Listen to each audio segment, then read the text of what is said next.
The land down under, Australia, my homeland, and a playground for American tourists, made more famous in the 1980s with Paul Hogan with a "put another shrimp on the barbie," and that's not a knife, this is a knife.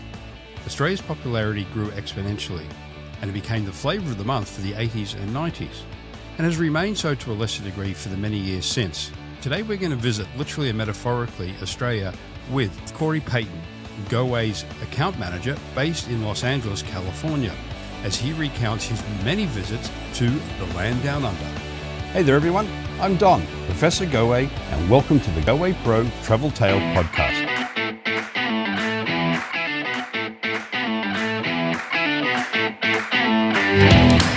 Travel far and travel often. Hey there everyone, and welcome to the Goway Pro Travel Tales Podcast. Today, but it's actually this week, so you're hearing this the week after we've spoken to Meg Boyd, who is Goway's Down Under or Australia product manager. So it's a week of Australia. But joining us today is Cory Payton. Now, Cory is an American living in Los Angeles, California. Yes. And other than that, Cory, in his past life with other companies who we won't mention right here, but he has traveled extensively down to my home country, Australia, where I was about, it's almost a month ago now, 4 weeks ago. So we're both going to reminisce on our experiences in Australia and why it's such a cool place to holiday in and to visit, particularly for North Americans from the East Coast, because it's much closer that way. From the West Coast, not East Coast. A bit further from the East Coast, as I found out when I went home again the other time. So, Cory, welcome. Thank you, Don. For those who may not Excellent know introduction. you, yeah, there you go. Thank you. For those who may not know you, can you give us a little brief about who you are, your experience in the industry? Not so much with Australia necessarily at this stage, but just where you came from in regards to travel. Yeah, I graduated college back in the 80s, so I go back a while. And in the wintertime, I would work at a ski resort. So you meet all kinds of people, enjoy that thoroughly. And I was planning on going to law school. So I was studying for law school and taking all the tests and getting ready, but I was also skiing and meeting all kinds of travel people. So when I graduated, my parents all said, take a year off, see the world, travel. Yep. So I did, and I met somebody from the ski resort, and we traveled Europe, and I met a ton of Australians and New Zealanders. So when I got back, I put off law school another year and decided to go down under. So that's where I'm heading to. So in the early 90s, probably 1990, I took off for 6 months to travel around Australia and New Zealand. Just said, let's go. I had done 3 months in Europe, so I was kind of into the travel for longer. And I was also a camp counselor in the summer and that kind of stuff. So going to Australia in the winter was perfect for me because I was leading tours with camping tours, and then I was at Kentucky for a while. So Kentucky, as you know, is very much like 80% Australian and New Zealanders. So I had plenty of people to visit. I had homes to, they'd say, come visit, but they don't really mean it. Well, I showed up on their doorstep all around Sydney because I was there. I was in New Zealand 3 months and 3 months Australia, roughly ballpark. So I got a Greyhound pass. Back then you have Greyhounds in Australia. At least you did then. Yeah, we did. And a pass for 2 months and just traveled all around. And so many Australians were telling me I saw more of their country than they had because they were saving it for when they retire, which you're probably doing, to see like the Outback, Coober Pedy, and up through Alice Springs. So I took a bus pass all around and visited my friends. So that's how I got to Australia the first time. And then I came back, and I was still a tour manager with Kentucky. So met Australians like crazy, and then I worked for a travel company that focused mainly on Australia and New Zealand. So then I got to take FAMs to Australia and New Zealand the high-end way. It wasn't the backpacking budget. It was the helicopter in and land on the... Oh, nice. Yes, it was very nice. So that was quite a difference. And I'd appreciated it so much. You appreciate it a lot more when you've done the backpacking and the hitchhiking. I hitchhiked all over different places, which is, you don't see that now. But in the early 90s, it was pretty common, especially in smaller towns. So I got to see Australia quite a bit as we're focusing there, just from the ground up, literally walking outside of a town and hitchhiking to the next one, or taking buses through the outback. I remember staying up half the night because they would, those bus drivers, they drive those long hours. Wow, from Adelaide up to Alice Springs is a long way with nothing. So I was up keeping them awake, and they were really happy to have it. So I'm kind of a talker and a chatter, and I was telling my Yank stories, as you call us. Your Yanks, you guys call us, I don't know, you'll edit this out, but you used to call us Seppos, and you can explain why you did that, because it's a rhyming so slang. that actually, just to jump in there, because I'm not going to edit this out.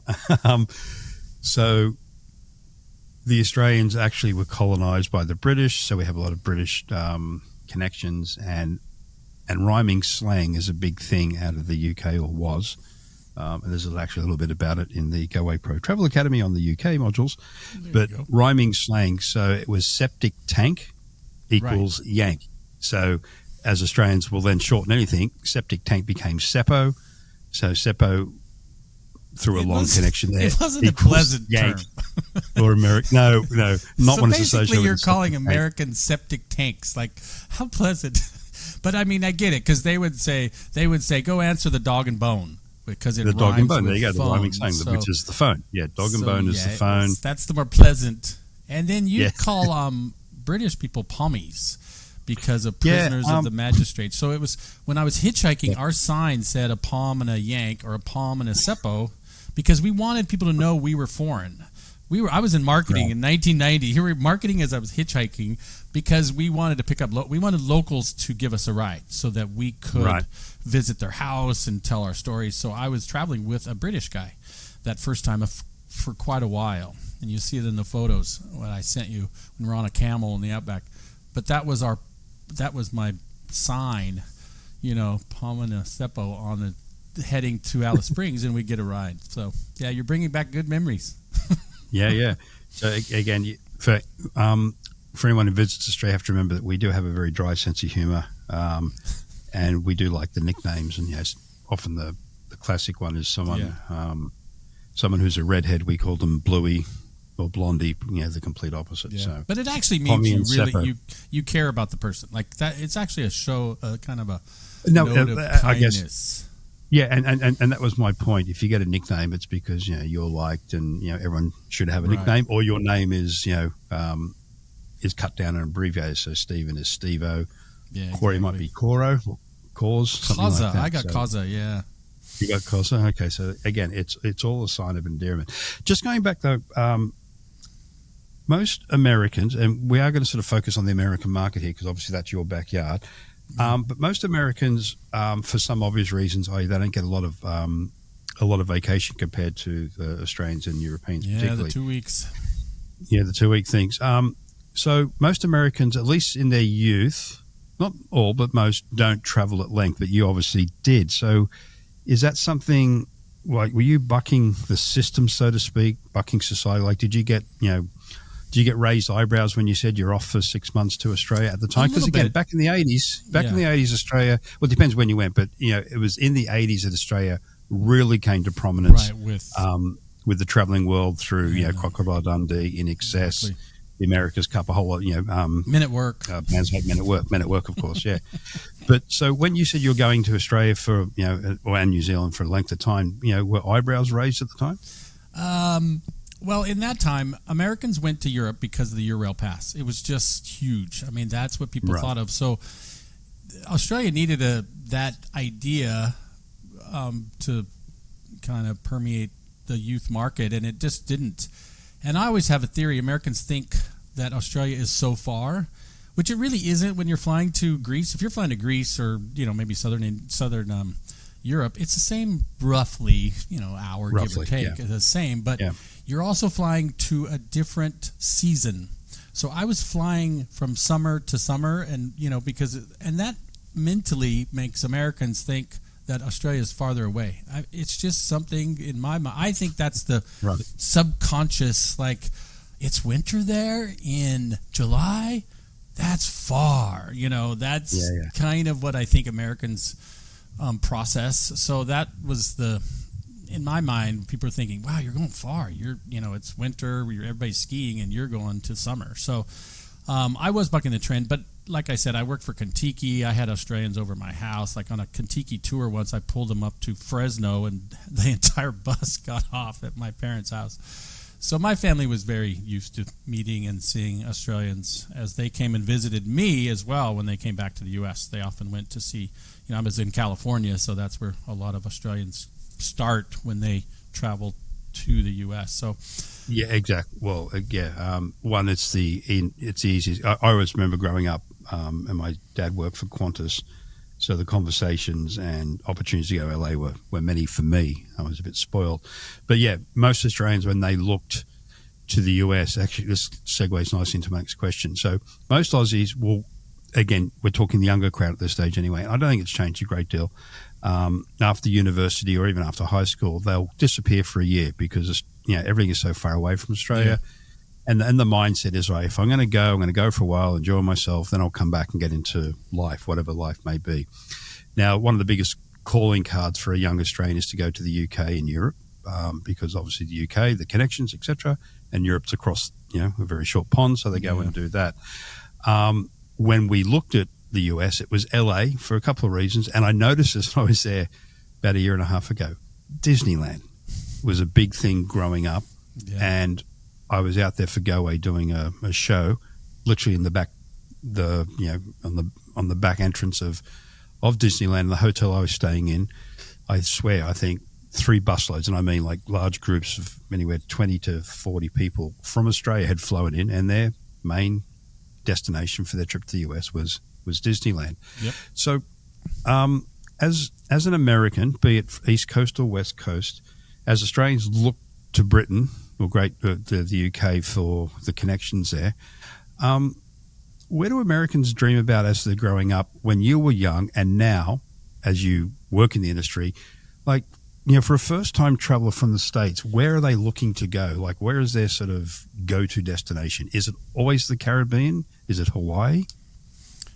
For me, growing up in the ski resort and the more active community, Hawaii would be your first trip, maybe long haul, because it's a 4-hour flight from LA to Hawaii. So that was my first trip, and that kind of started the edge. And then it's London, Paris, Amsterdam. That's just what the mood was in my youth through the 90s and through the 2000s. And when I talk to younger people, all my nieces and nephews and such, it's going to Europe, going to London. I mean, it's just what is talked about. That's and their friends have gone maybe the year before.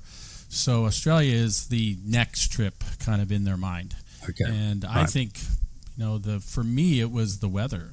We were at ski resorts, and so we were ready for some summer. So I went for the weather. Right, and it's worth pointing out for anyone who is a skier, there are ski slopes in Australia. They're not on the same level I don't naturally know. of the someone Rockies. Who worked at a ski resort. In the Alps. Threadbow? Is it Threadbow? Isn't that where you had? Threadbow, yeah. Very good, yeah, Threadbow. There you go. In what we call the snowy mountains, because as I always say, Australians call them like they see them. So they're mountains with snow on it, so the snowy mountains. But to Cory's point just then, they're more hills compared to the Rockies and the Alps and stuff like Nevada, that. That's where I'm from. Yes, exactly. But I think technically speaking, Australia gets more snow, or our snowy mountains get more snow than Europe or something like that. It's crazy stat, but it doesn't, it might be a stat that's true, but it doesn't truly equate to you. I think for the youth, the barrier reef, the surfing, diving, that was all the draw for me. Oh, yeah? And that was one of my biggest excitements. It was also meeting the people in their home country, because I'd met so many Australians, but they were so wanting me to see them. You're not from California originally, are you? Yeah, born and raised. You are? Farm. Okay. Yeah, I grew up on a farm in California. So I'm farm boy, Central California, raisins, grapes to raisins, peaches. So yeah, total farm boy. I'm not rich. I live in Los Angeles now, but I grew up California. So even as a rural Californian, did you go to the Californian beaches much? Because obviously, again, a cliche for people who don't live in the States and for Australians, if you live in California, it's beach life. It's that whole, again, that's what you see through the movies and all the TV shows. So obviously there's more to California than just its coastline. Yes. So I guess my point is I'm interested to know you as a rural Californian, the attraction of the beaches and the barrier reef in Australia. Yeah, we would go to the beaches, but I was more central and northern California.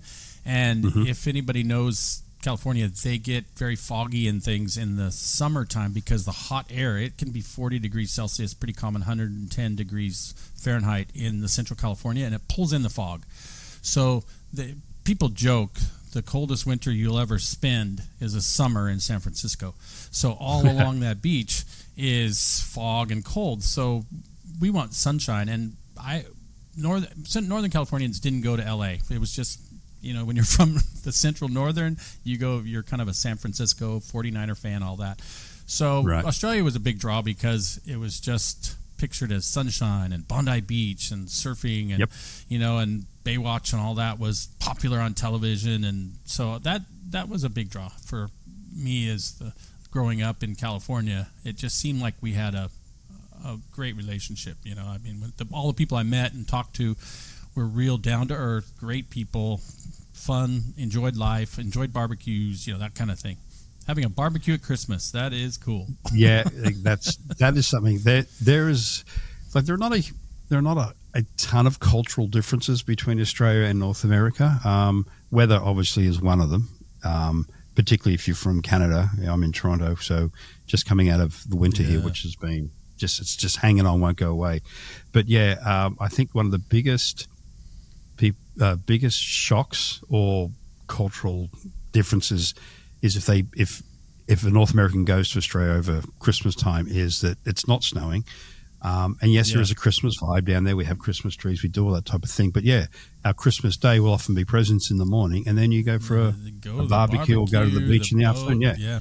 I'd barbecue a couple times because I would travel there in the winter because I led tours with Kentucky in the summer, and then I would go to Australia quite a bit, 2 or 3 times in the winter, which was your summer.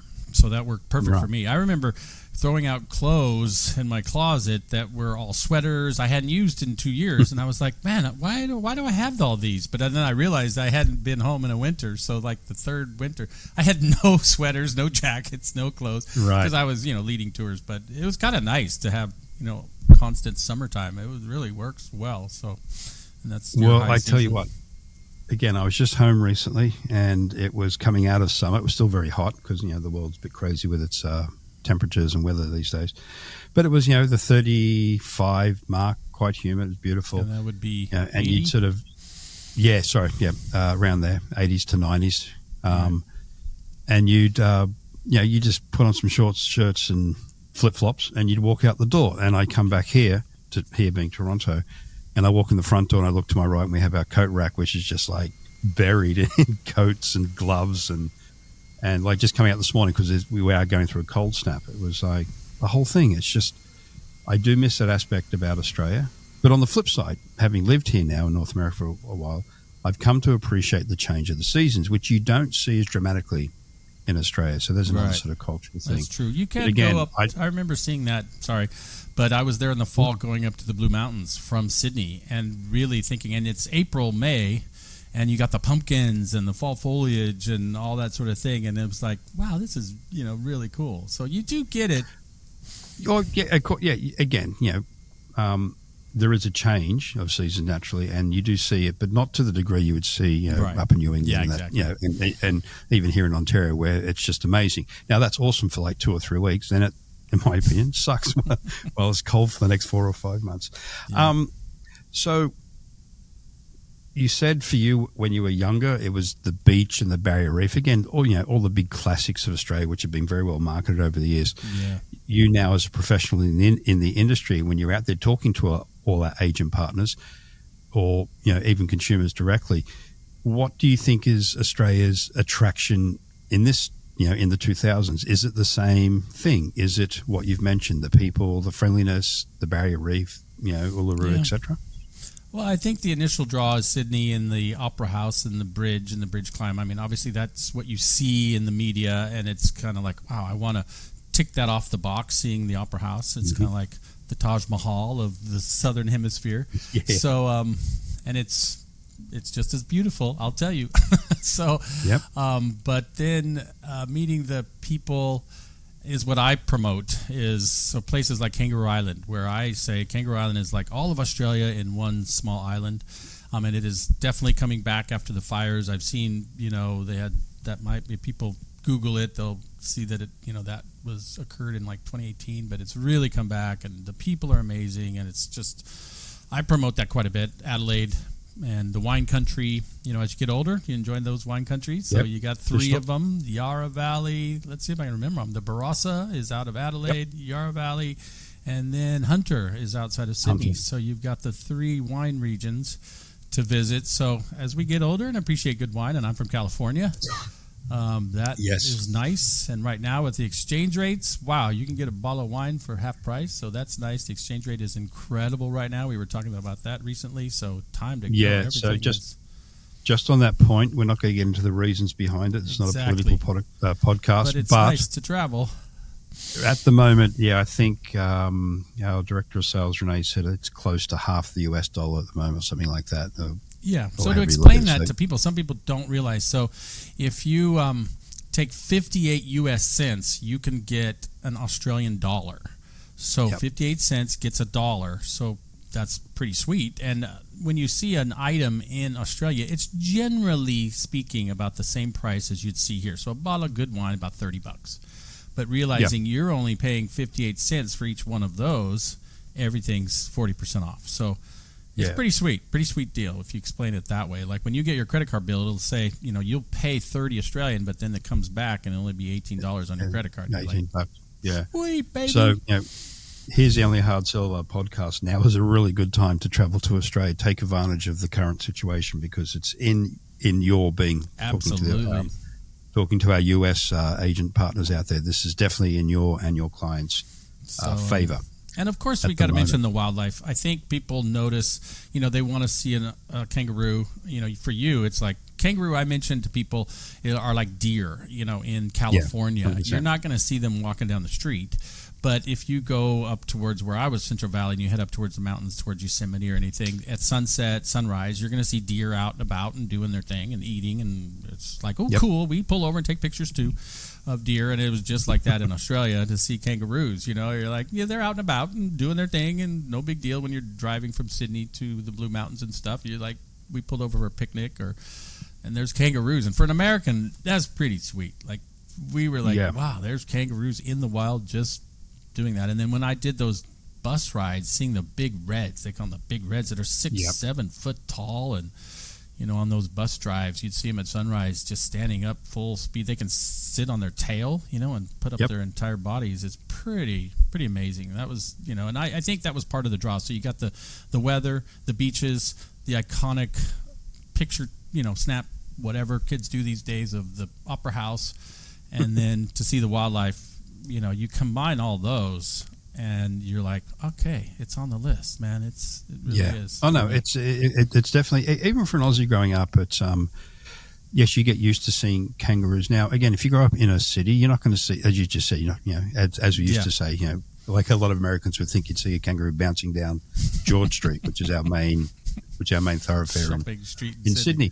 But on the flip side, it doesn't take much to see indigenous wildlife. All you have to do is get out into the suburbs with lots of bush. Or I went home to visit my mum many years ago, and she lives in a place sort of central coast of New South Wales. And I was with my wife, and of course, we were jet lagged, so we were up at 4 o'clock in the morning, couldn't sleep. So we drove down to the beach because most, I think 80% of Australians live within 10 kilometres of the coastline, something crazy like that. Nice. And as we drove down, now the town, I can't remember the town actually, at the top of it, Yamba. The town's called Yamba. And again, segue here, quite a lot of Australian town names and places are named after the indigenous population, the Aboriginals. So Yamba is an Aboriginal name. So this town's quite interesting. It's a town where a lot of Australians will retire, but it's also a beach town. So you go into the centre and you see everything from all the surfies walking around barefoot, and which a lot of Australians do regardless. And then you have your retired crowd, playing bowls. But as we drove towards the beach, there was a soccer rugby pitch there, and on the rugby pitch at about 6 a.m, there was probably 30 kangaroos. Yeah, there you because go. Next to Yamba is an Aboriginal, well, not reserve, but area which is theirs. And it's left unmolested. So so the kangaroos bounce in from there. They eat the grass off the pitch, and they disappear back in. And that's like right in the middle of a rather large town. And the thing I've noticed, having gone back a few times over the last couple of years, is the famed cockatoo, which is the white parrot with the golden crest. I live in an area where we see lots of them. Ornery things. Yeah. They are. They're ornery and They'll get noisy. into your room. They got into the room. We were out on Whitsundays, Hamilton Island, and you do not leave your sliding glass door open in Hamilton Island. And somebody always does. They'll just tear up the room.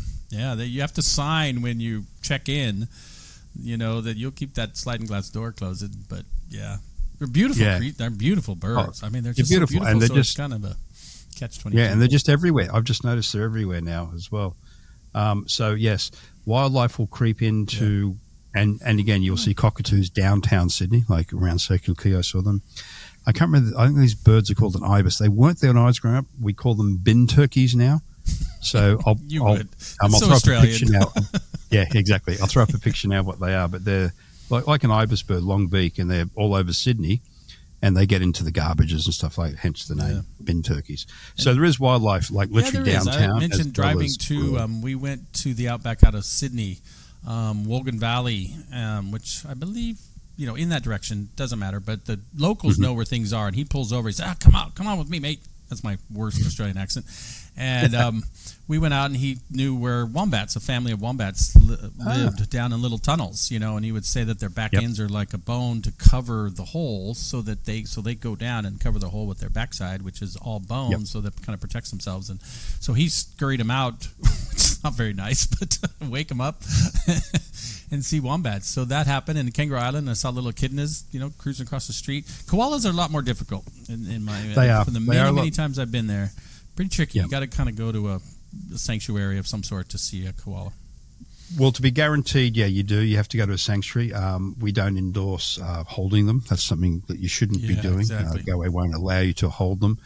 But you can get very close to them. Like there's a place south of Sydney, I can't remember its name, where you can literally put your face right next to the koala in the tree. You don't touch it. And the koalas, they're very docile animals. I remember doing that up in Kuranda. If you do the Kuranda rail from Cairns up to it's a little railway, beautiful ride, and you come back via the gondola.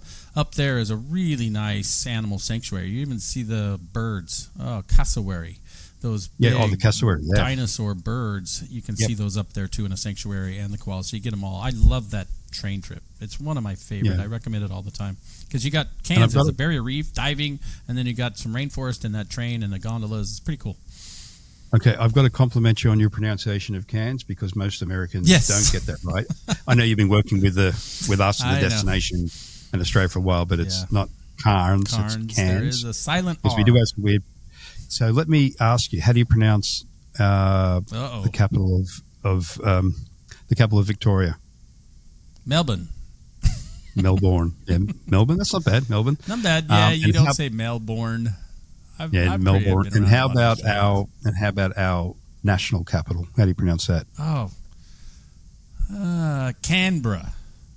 Very good. Not Canberra. It's Canberra. Made me quiz. I didn't write that down. That was on the top of my head. Thanks a lot, Don. No worries. Appreciate that. The brain cells are working at this time of the day. So right on. But I've been around a lot of Australians. So the owner of beautiful Bruce Hodge, the owner of Goway. There was a beautiful segue. Can you name the states that you visited in Australia? Where have you been in Oz? All of them. I've been down to Tassie. Have you been to Western Australia? Yeah, I went. I sent you that picture. I actually flew the first time when I went to Australia visiting family. They wanted to go to see Perth. They had never been there. They weren't my family. They feel like family, but they were very close friends. We're still very close, and so they wanted to go to Perth, and they're like, used me as an excuse. Like, let's take the Yank to Perth. So we went there, and then we went out to Rottnest Island, and we saw the quokkas. And I have a fun story. I won a contest because the camper company who creates creates these campers. This is like the early 90s. And they had a camper called a Bounder, and they wanted a new name for a new camper. So there was a contest going on, and I submitted quokka because they were kind of using the kangaroo idea. And I totally won. I won $500. I don't know if they've ever created a quokka camper van, but... it was pretty sweet. So I have fond memories of Rottnest and seeing these little animals. You can post one up here. Put it right up here, a little quokka. So I've been to pretty much all of them. Darwin, which is Northern Territory, South Australia, Western Australia, up into Queensland, not to be confused with Queenstown, which is New Zealand. Yep. And then New South Wales, Victoria, and Tasmania. Is that all of them? That's it. Well, if you've been to Canberra, it's a territory versus state. Oh, okay, there you go. So I said, I saw a lot of Australia on that bus trip for 3 months. So, and then going back, we went out to Western Australia, and El Questro we went to, which is a pretty iconic place where they did a lot of the filming of the movie Australia, the big cattle ranches and wide open plains. And so I was lucky enough to go there, which is really off the beaten track. You're like, locals are off eating ants. So we don't call them ranches in Australia, we call them stations. There you go. And they're massive. There are a couple of stations which I think are bigger than Belgium. Like they're monstrous areas of property. It's mind-blowing. Yeah, most of them of which, are probably 80% desert, but we do have some of the most purebred and the best bloodline camels are in Australia. And that goes back to, back in the colonial days, they used camels obviously to transport goods and services across the deserts. The camels were used in the laying of the telegraph, which ran from Adelaide all the way up to Darwin, which was then connected to the underwater cables that went to the UK. So that, changed Australia from all communications being by a boat, by the telegraph, things that took 6 months now took, 2 or 3 days.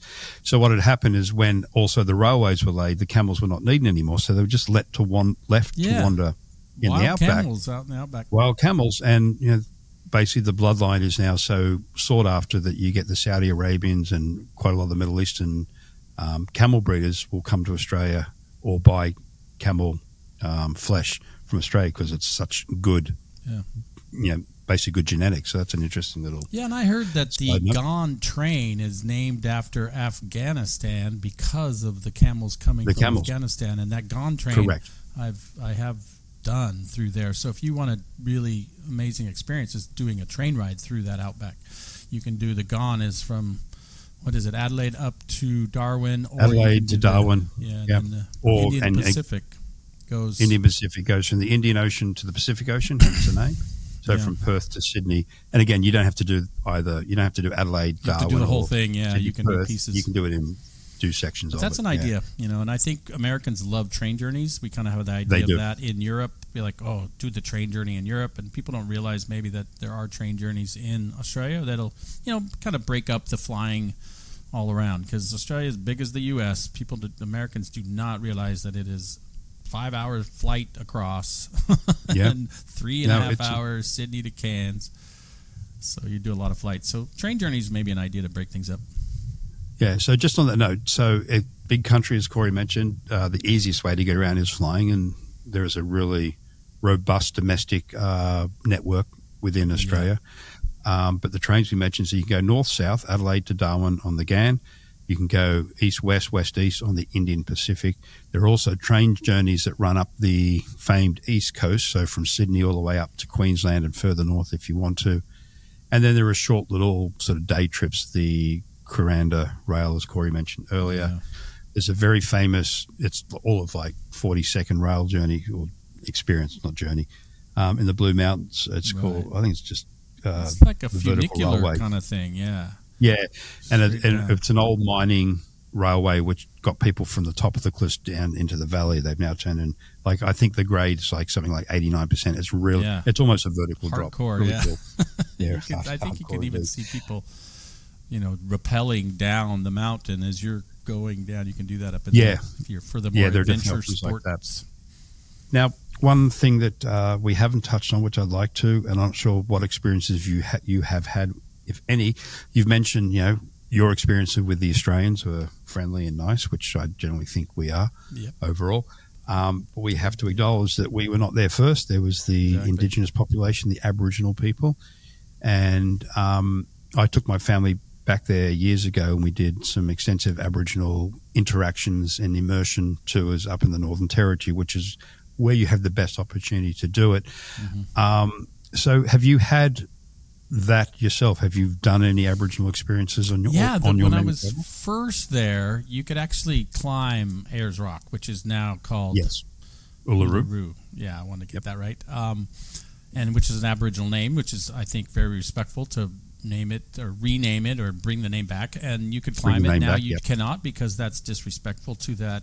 It's kind of a spiritual gathering place for the Aboriginal people, so I respect that. But I saw, we got to go all around it and up it, and you can see the paintings, the Aboriginal paintings that are it can't be millions, but not I quite was millions, exaggerating, but very, very old. Like, we're talking Egyptian type cave drawings that date back quite a few years. So that was very fascinating, and you don't realize that was in Australia. Like, I was like very impressed after being to Egypt and some of those places that things are just as old in Australia. And then I also did, which I really remember fondly, is a medicine man day tour we did up in the outside of Cairns, where an Aboriginal elder, if you will, took us out and showed us all the plants that they had used, and berries and bark of the wood that they used for medicines. And it was so fascinating, and how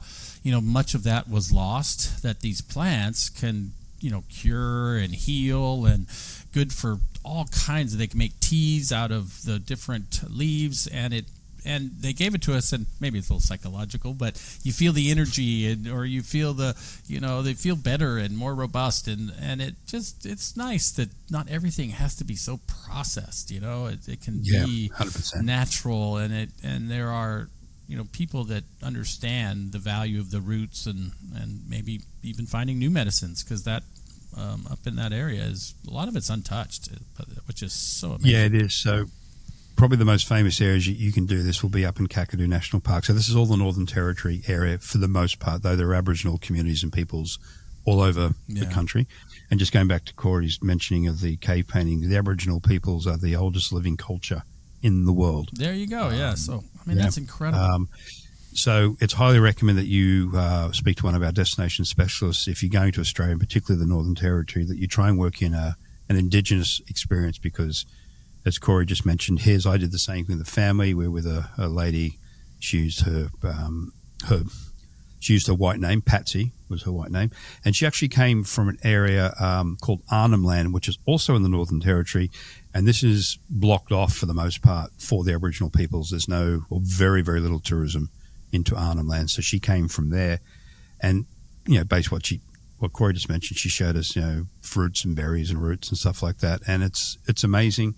And I'm quite proud to say that Australia's finally and the artwork. You get the art, the artwork. Scarves. Well, personally, I love the artwork. I love Aboriginal artwork. It's almost a dot drawing. People know about. Well, there is. It's just really that's cool. probably the most famous version of it. The dot painting, though there are other types as well. And as I was saying, I'm really pleased that white Australia is finally recognizing and truly taking on board the impact that we had on them and their culture and its impact and potential future for them and for us as well, working hand in hand. So that's a good positive step. That's my little, political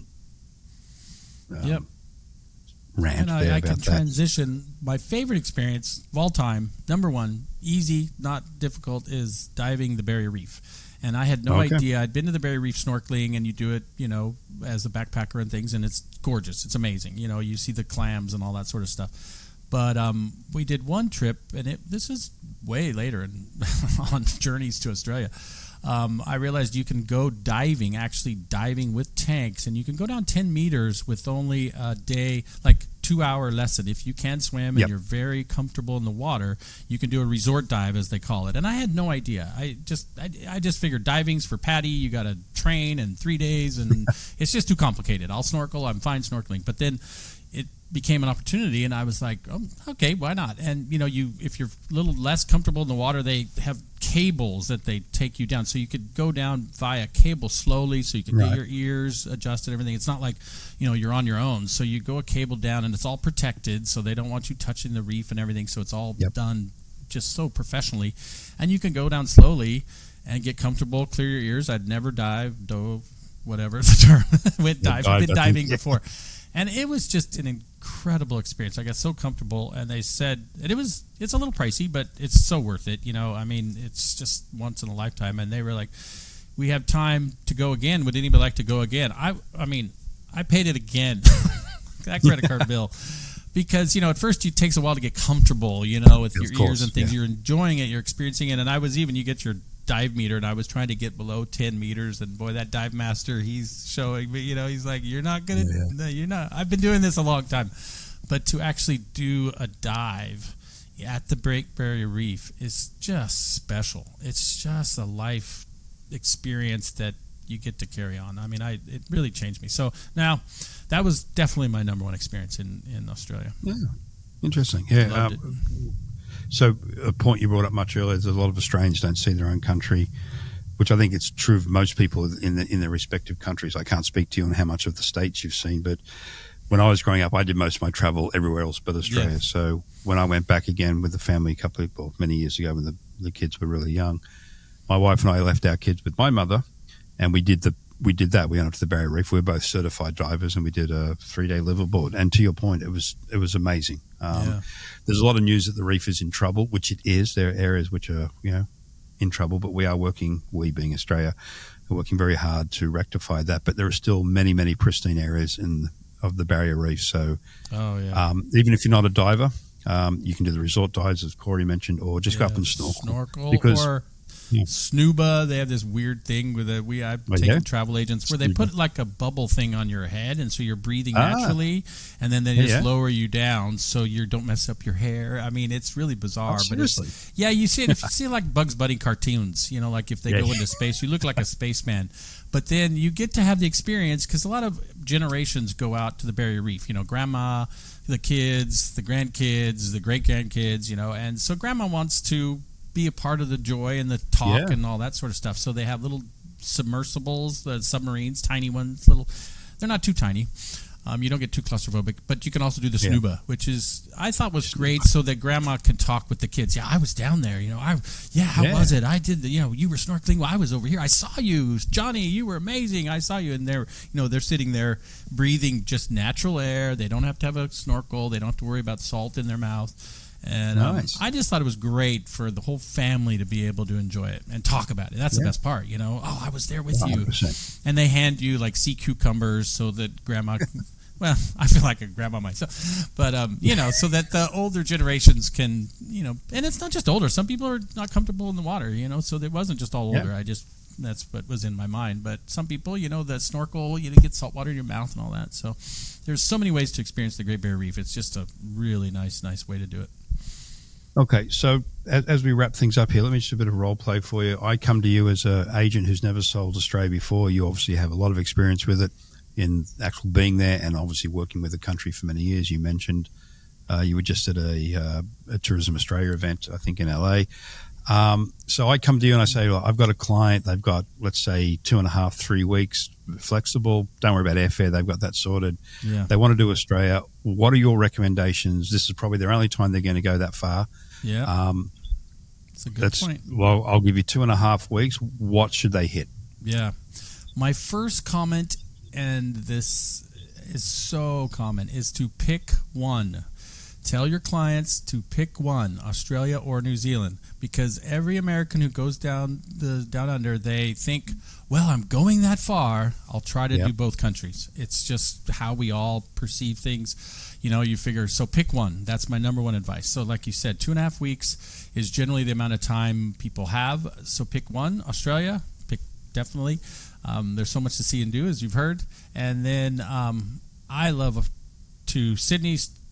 Some people like to end their trip in Sydney. I kind of disagree with that, but some people say end in Sydney, fly to Melbourne perhaps, start there, because Melbourne is like the San Francisco of Australia. I say it's a little, coffee is really big and art, and it's just a little more the graphic laneways. And then you'll be over your jet lag for Sydney. So it's just an idea because there is a bit of jet lag. When you first get there and you're a little fuzzy, but you're going to end there generally too. If you fly into Sydney, you're going to end there, so you'll have a day at the end to do some things. So just realize you're going to be pretty tired the first day in. Some people do the bridge climb to keep them fresh and fun, and as you land, because you get in the mornings. So spend some time in Sydney, and then like I said, I love Melbourne, and then picking one of the wine country regions if you're into that. Kangaroo Island for me is a favorite, so I love doing that. And then Cairns. So most people do Sydney, maybe Melbourne or Adelaide, Kangaroo Island, and then definitely Cairns, and doing your barrier reef and the rainforests area. So when you start doing 3 days here, maybe 3 in 2 or 3 Melbourne, because you want to go down and see the penguins coming ashore every night. That's Phillip Island. Outside of that's some more wildlife.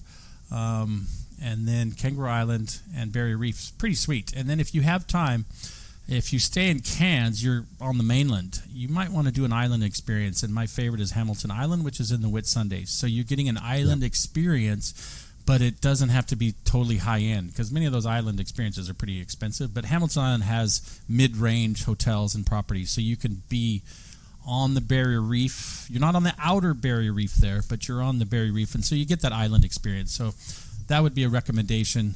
If you're not doing Kangaroo Island, maybe add in Hamilton. So I've kind of said a lot. And then the Outback, Outback takes a little extra work, fly out there and to see the Uluru and the sunset there and the Aboriginal culture.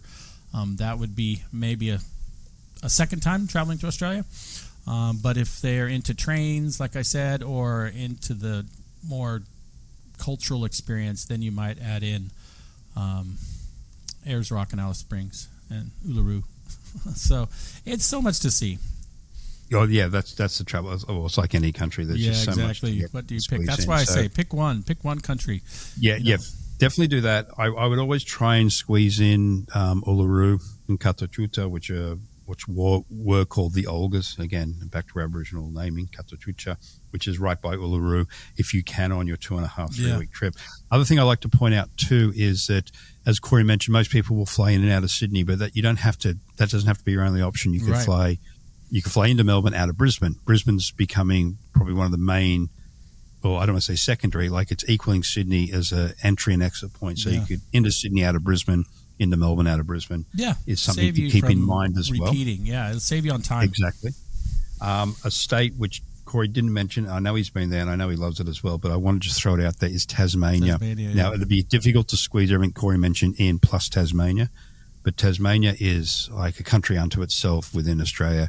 It's often forgotten, which is a big mistake by Australians as well as international tourists. I absolutely love it. And if you fly into Hobart, there's one of the most impressive modern art museums in the world there. It's called Mona Museum of Old and New Art, and I think it's Mona, people want to look it up. If you're into art and you want to get off the beaten track and really experience something unique and fascinating, the owner rotates the exhibitions, his art collection constantly, so you never know what you're going to find. But I was just absolutely amazed. So Tasmania is not just the rural farms and that sort of thing, is why I kind of want to mention it, that the museums and things like that, and the wildlife is pretty cool. It's got amazing wildlife, and it's actually probably concentrated wise more colonial history than anywhere else in Australia, because it's got some brutal past, it's got some amazing past, because if you were bad, you were sent to Australia. Then if you're bad when you're in Australia, you got sent to 2 places, Norfolk Island, which is north, and you had to be pretty bad to get sent down to Tasmania again. No wonder they have a whiskey trail down there. If you were for the convicts and whiskey, there's a great whiskey trail down in. They'd make some pretty iconic whiskeys in Tasmania, so there's another treat. Yeah, so I think you can hear from all of Cory's experiences that there are so many experiences to be had in Australia: wildlife, culture, First Nations history and culture. Stunning beaches, of course, desert, outback. Sporting. I'm biased. That's what's nice. Yeah, I'm biased. I think Cory's a bit biased because of his connection with the country over the years, but it is truly a very special place. At the moment, as we've mentioned, with the way the dollar is working, it's in Americans' favor. So now is the time to travel to Australia. If you are able to, if you have the time, if you have the budget, go for it. You have anything from 3-star to 5-star, soft adventure, hard adventure, high-end luxury, if that's what you want as well. So, Cory, I'd like to thank you for your time today. I really appreciate it. Thank you, Don. That was fun. Memory lane. I enjoyed it. Enjoyed it going down memory lane back to the 80s and 90s. Wow. Things have changed, but they haven't changed that much. That's what's great about Australia. It's still down to earth, kind people. Yeah, absolutely amazing scenery. It hasn't been overrun, and it's just really, really amazing. I was there just maybe 2 years ago, so it's just still fantastic. It is. I was just there about a month ago, and I fell in love again with my country. It is beautiful. I do miss it dearly, and anyone who hasn't had the opportunity to travel there should do it now, do it later, but just please, at some stage, do it. On that note, thank you again, Cory, and thank you everyone for listening in today. Really appreciate your time, and we'll talk to you soon. Yeah, thanks, Don.